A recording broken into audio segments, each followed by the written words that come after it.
If you've watched any of the videos on my channel, there's a good chance that you found out just how much I love vampire stuff, so the subject of today's video falls right in line. Welcome back to Society Case Files. My name is Robert, and today I'm going to talk about the video game called Cabernet. Before we do so, if you like this kind of content and you want to see more, please subscribe to the channel and hit the notification bell. Otherwise, I'm going to dive right in. Cabernet came out very recently as of making this video, and I didn't even know it was happening until I stumbled on it through Steam. And I immediately picked it up, gave it a try, and fell in love very fast. The footage I'm sharing is all from the very beginning of the game because this is a story-driven narrative game. I don't want to give away any big spoilers.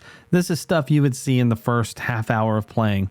So I don't think it's too big of a lift for showing off things that might get you, I don't know, too much information. But what I will say is that this was made with a lot of love, and it's just super charming. I was taken with the art and the voiceover work and just the care in which they built the game. In fact, I went and watched the making of video because all around this made me wonder how exactly they made it, let alone what they wanted out of it. The making of video goes into depth of their thought process and talks about how they recorded the voiceover stuff. And it really is just obvious how much they loved it. And that unto itself makes these kind of games super fun. But anyway, that's enough about that. I mean, they obviously loved it and it translates well. So when you jump into this game, if you give it a try, you're going to feel it, I think. It's not the most complicated thing in the world. It has a little bit of a point and click adventure feel, but there isn't that many options in any given room per se. So I don't really think it's a super hard, challenging game by any stretch. It's more of a narrative adventure. In fact, I saw it categorized as a visual novel, even though that's really not fair. You get to move around a lot more than your average visual novel because you do guide the character through the scenes and talk to different people and have conversations. There's statistics. So it's got a little bit of that role-playing game vibe in the sense that you've got 4 different attributes which can change your dialogue options and offer you some unique experiences. You can be a super good guy character and gain humanity. You can be terrible and gain nihilism. So there's some systems at play that are pretty fun. There's even a monetary system where you can buy things and different parts of your stats, whether it's your money or your level or whatever, will unlock additional aspects of the game. So maybe a side quest is not available to you until you get to a certain level in your arts and literature stat. And I thought that was kind of neat too. So it does offer a good reason to explore the environment, to talk to all the people, and to really get involved in what's going on. There's not a whole lot more to say about it without diving into the story itself.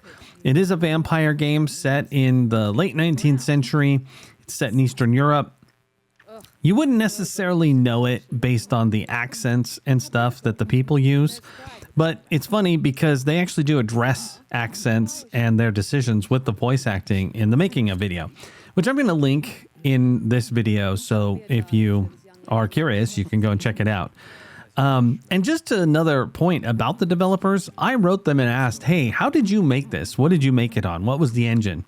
And they got back to me the same day and were very kind and super awesome. They let me know that they built it in Unity, but that there was a whole bunch of back-end stuff that they put into it. So there's some customized elements to it. It's not like they used something like the Corgi 2D engine or something like that within it, Unity. They did build it from scratch, which really lends weight to what I was talking about before, that it just has this accessible feeling that they're inviting you in to their homes practically because of how much they loved making this game, and sharing it with the world is less about just trying to do a cash grab and more about sharing an artistic vision that's different than a lot of the other stuff we get these days. You know, so many of the AAA games are kind of copy and paste as far as concept is concerned.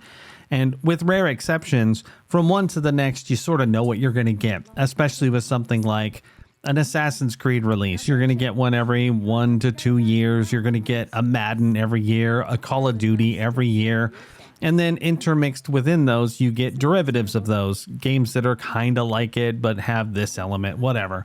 You sort of know what you're about to dive into, like the game Avowed when that came out. It was pretty obvious it would be a little bit Skyrim, a little bit Dragon Age, and it was. And it was. Did I enjoy it? Yeah, sure. But it's nice to catch these independent games like Cabernet that try to do something that isn't quite the same as everything else that comes out. Now, one might argue that this point-and-click adventure style isn't all that unique and that there are plenty of others that are pretty much like it. I think what sets this apart is the attention to detail as far as the art is concerned, the systems they put in place with the little statistics and the nihilism and humanity. The setting is really cool. It's just super charming. I think all of those things elevate it above other things and make it a little bit less simple to call out what it's a derivative of. If I was going to compare it to anything, I'd probably pick the Vampire Story from LucasArts. It came out in 2008, so I think that's long enough ago to suggest that this probably was not even influenced by that. I guess I wouldn't be entirely surprised if the developers had heard of it, but that was a long time ago. And as cute as that other game was, it had a little bit of a more AAA feeling for back then. I wouldn't necessarily go so far as to say it was like leaps and bounds better than this. It kind of had the same sort of full throttle feel to it, and it was a much more traditional point and click game where you collected inventory and overcame an obstacle only to find the next obstacle, which, you know, created an endless cycle of torment and frustration. And as cute as it was, this game has just as much identity and aesthetic to it. Anyway, you might have already picked this up if you're interested in this kind of game, but if you haven't and you didn't hear about it, I highly recommend you give it a try.